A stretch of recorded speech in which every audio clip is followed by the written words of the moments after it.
Presenta Jaume y Seré. Lo que hoy nos representa son los mismos valores que nos fundaron hace 60 años. Pronto, el préstamo de los uruguayos. Muy bien, seguimos en la mira, Marcela.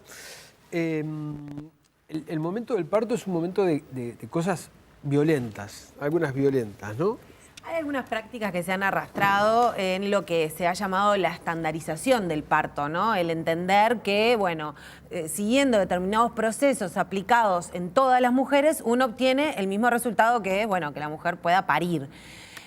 De hace unas décadas para acá, en distintos países del mundo, se ha hablado de que, bueno, no son procesos estandarizados, sino que son procesos humanizados, donde lo que importa es el bienestar de la madre, la menor intervención médica posible. Y en Uruguay esos conceptos se han venido realizando, sobre todo con el personal de la salud. El Pereira Rosell es uno de los que más lo ha estado aplicando.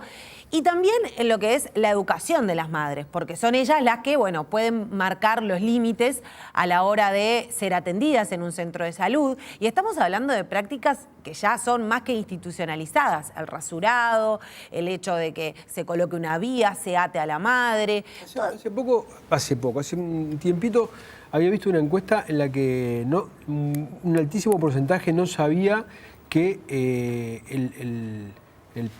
la pareja de la persona que va a tener familia tiene derecho a acompañarla en el momento del parto, ¿no? Tiene derecho a ingresar, tiene derecho antes a participar. había que pedir y si te dejaban, ¿no? O sea, si había ropa, si no había ropa. Ahora es un derecho. Justamente, o el hecho de que se puede hacer el trabajo de parto, no se tiene por qué hacer acostada, se puede hacer parada en la posición que la madre, bueno, y obviamente si no hay ninguna contraindicación médica, la puede hacer en la postura que quiera. También el hecho de parir, no en el quirófano, que es un ambiente frío, un ambiente donde se tiene que trasladar a la madre, un ambiente donde la mujer queda mucho más tensa, que sí puede parir en la habitación donde ya ha realizado gran parte del trabajo de parto, o en su casa, o en un ambiente que sea un poco más amigable que esas mesas frías de quirófano. Y todos estos argumentos han sido debatidos por la academia, han sido incorporados.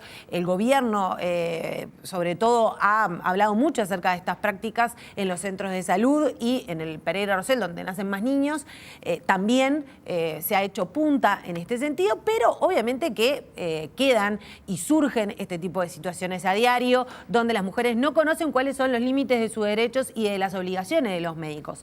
Entonces, en base a estas situaciones es que vamos a presentar un tape donde se habla justamente de esas zonas grises en donde la mujer a veces, que viene muy vulnerada, que está en una situación obviamente de mucho estrés, no es capaz de establecer los límites con el personal médico para que no se convierta una situación que tiene que ser un momento de tranquilidad y obviamente relajado para la mujer en una situación de tensión o de violencia.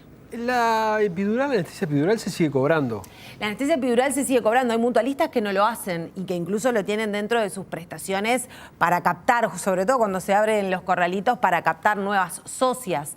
Pero la analgesia, como se le llama habitualmente, también ha sido una de las prácticas que han ido en aumento, al igual que las cesáreas programadas. Ya hemos hablado nosotros en el programa en otros años acerca de, bueno, cómo estas prácticas han ido en aumento y la opinión de los expertos es que cuanto menos participación el médico pueda tener en el parto y más natural sea esa experiencia, mejor. Y a eso es a lo que se apunta. En el medio todavía siguen pasando algunas situaciones que no contemplan estos cambios tan necesarios. Gracias, Marce, y gracias a ustedes por haber estado ahí. Nos esperamos el jueves, nos despedimos con este tape.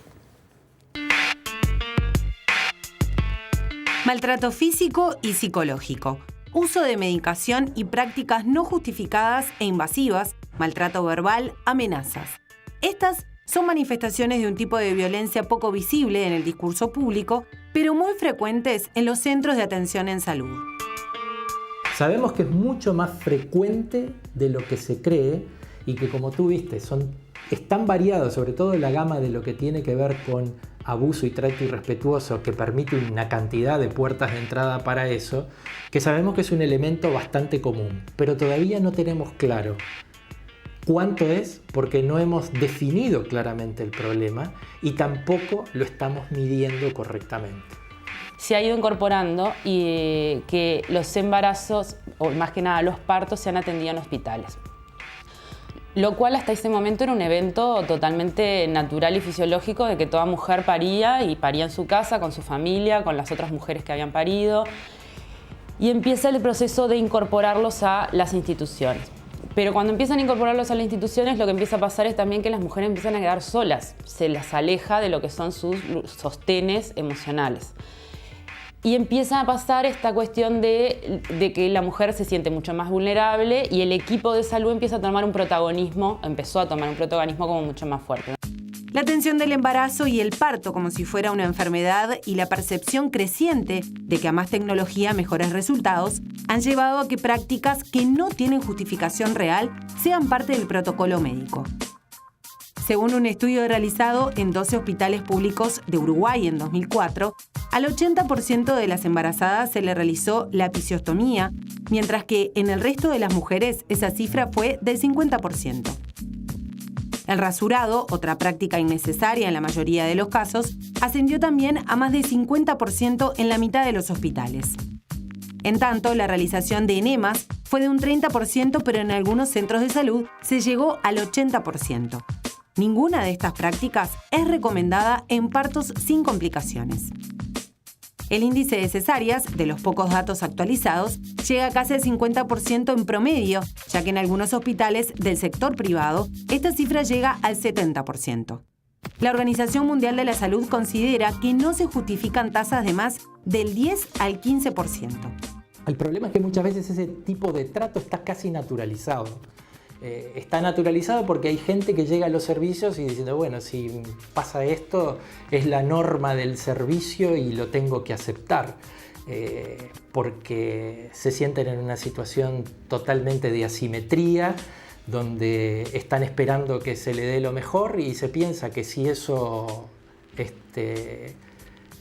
está pasando debe ser porque hay gente preocupándose o tratando de generar un beneficio para ella y para su hijo. Se suele pensar, cuando hablamos de violencia obstétrica, que estamos hablando de una violencia profesional, de los profesionales hacia la mujer, que también puede llegar a ser, pero en realidad la violencia obstétrica incluye más al sistema de salud, a cómo está organizado el sistema de salud, en que invisibiliza a las sujetas de derecho, ¿no? Entonces, la información es como algo que está porque está en un cartel. Si lo puse en un cartel que dice bueno amamantar, ya di información. El índice de cesáreas, de los pocos datos actualizados, llega a casi al 50% en promedio, ya que en algunos hospitales del sector privado esta cifra llega al 70%. La Organización Mundial de la Salud considera que no se justifican tasas de más del 10 al 15%. Debido a esta naturalización, el tema también ha quedado fuera del campo de investigación y los datos son casi nulos. A esto se le suma la desinformación que existe entre las mujeres, pero también en los equipos de salud sobre los derechos sexuales y reproductivos. Los currículum de formación de especialmente los médicos y de los de ginecobstetra seguían siendo los mismos que hacía 30 o 40 años atrás, antes de que apareciera el concepto de derechos sexuales y reproductivos, lo cual genera un problema porque termina siendo una temática en la que estás trabajando todos los días sin tener las herramientas reales para trabajarlas. Y si tú no conoces que existen los derechos sexuales y reproductivos, es más difícil apoyar para que los derechos se cumplan. Entonces, el sistema de salud tiene un formato en el cual se trabaja como si todas fuéramos iguales, como si todas tuviéramos los mismos tiempos, los mismos ritmos, las mismas sensaciones, las mismas tolerancias.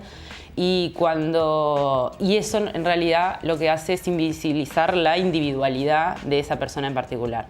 Y por tanto se empiezan a generar vulneraciones a lo que esa mujer necesita. Los equipos de salud son profesionales sensibles. Lo que pasa es que en algunas ocasiones tienen que ver determinadas cosas que están pasando en la rutina de todos los días y se pierde la capacidad de identificarlas.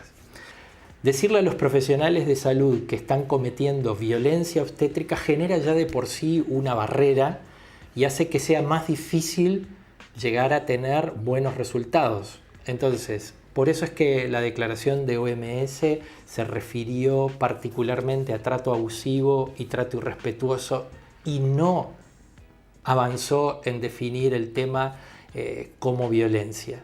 Pero la violencia está. Eso implica que hay que producir cambios desde la currícula y hay que tener cambios en cómo se viene haciendo la formación de los profesionales, en particular de las disciplinas quirúrgicas, como forma de que se pueda visibilizar el problema, reconocerlo como un problema y actuar en consecuencia.